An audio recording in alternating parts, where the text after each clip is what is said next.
So my story starts in a classroom in Bar Harbor, Maine, where I was a sophomore at College of the Atlantic. And I was taking a course called The History of the American Conservation Movement and learning about Aldo Leopold and John Muir wandering around the Sierra and Gifford Pinchot arguing for the greater good at a time when a young nation was in debate whether wild places deserved to be treated as commodities or cathedrals. And this class really resonated with me, and in this swirl of ideas, there was a quote that I heard by Horace Greeley. We've all heard, "Go west, young man," right? And so I didn't know if this was career advice or, our nation's destiny didn't matter. This was my fate. So that summer, I applied for a job in Colorado and got hired as an intern in the Pike National Forest. This is southwest of Denver. And I was going to be on what's called a burn area emergency restoration team. And we were hired to inspect the area that had been burned the year prior in the Hayman fire. This was started by a Forest Service employee who had burned a love letter from her estranged husband.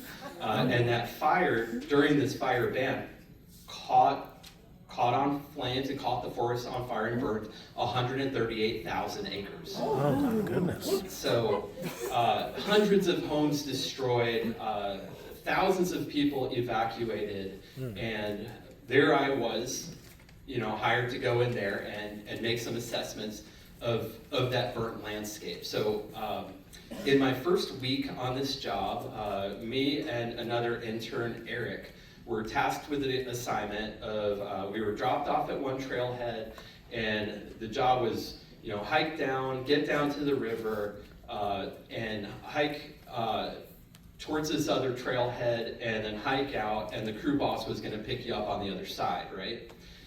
So there I was, armed with a pocket full of sunflower seeds and a water bottle, and this unearned confidence of reading lots of John Muir. So Eric and I got down to the river, and we took out this map, and we laid it at the river, and he was an Eagle Scout, so I was like, okay, this guy knows the deal, and I'm going to defer to his knowledge and experience, right? So he lays it out, and he says, well, and we didn't have a compass, right? Great. So rivers, Eric says, flow north to south, right? They flow uphill to downhill. North is on the top of the map, south is on the bottom. So we got to go this way. Okay. What Eric didn't know is that section of the Platte River actually flowed south to north. And so what we did was made a very simple mistake that took us 180 degrees in the wrong direction. Okay, so we hiked, and we hiked, and we hiked, and the trail signs started to disappear, and the trail started to disappear, and all of a sudden, you get that gut feeling like something is amiss. And the day was getting on, and the sun was starting to sort of go down over a ridge, and even I knew the sun sets in the west, okay?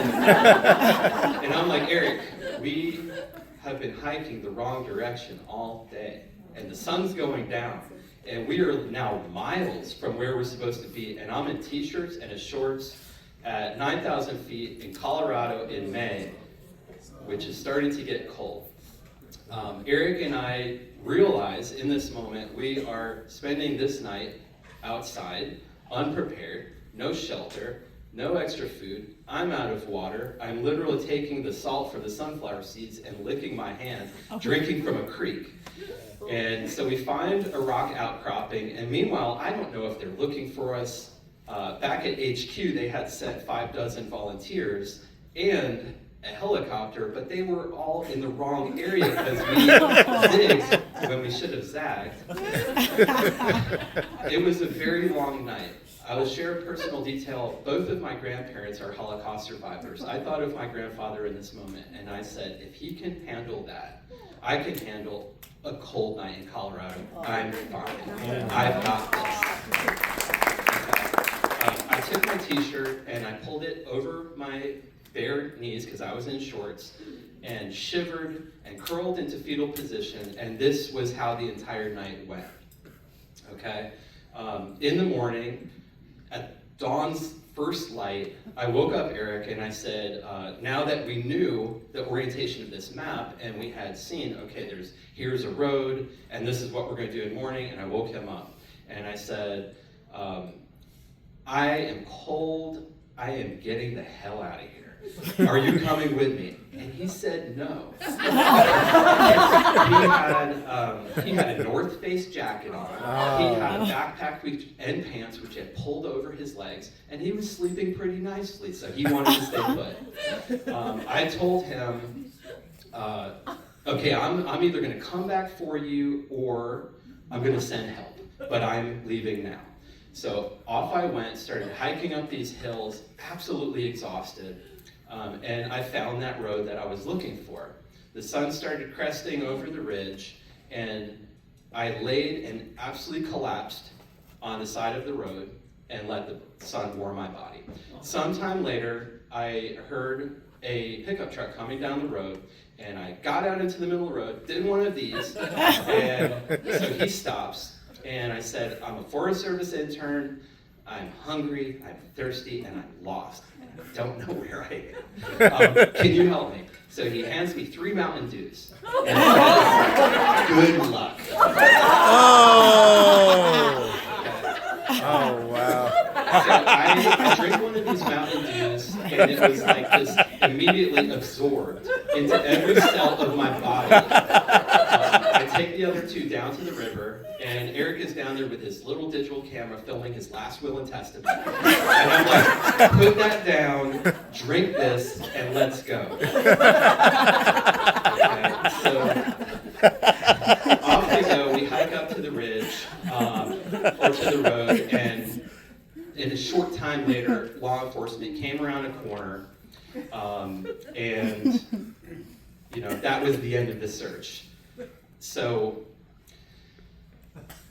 okay, that experience reshaped this conservation narrative that I had gained in the classroom in Maine. In books, it paints the West as this vast and romantic place. In reality, it is wild and indifferent. Fire doesn't care about your resume. Rivers don't care about your assumptions. And I just learned some very valuable lessons.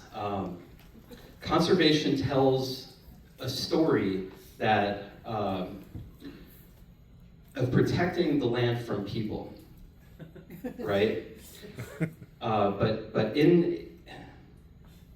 Okay, I kind of wrote a lot of this down, and now I'm kind of blanking, but I'll just say this. I got an email from my buddy Jasco, who had read about us in the paper, because this made the paper, right? And he sends me an email. I hadn't talked to him in a while, and his email said just a couple words: "Welcome to Colorado."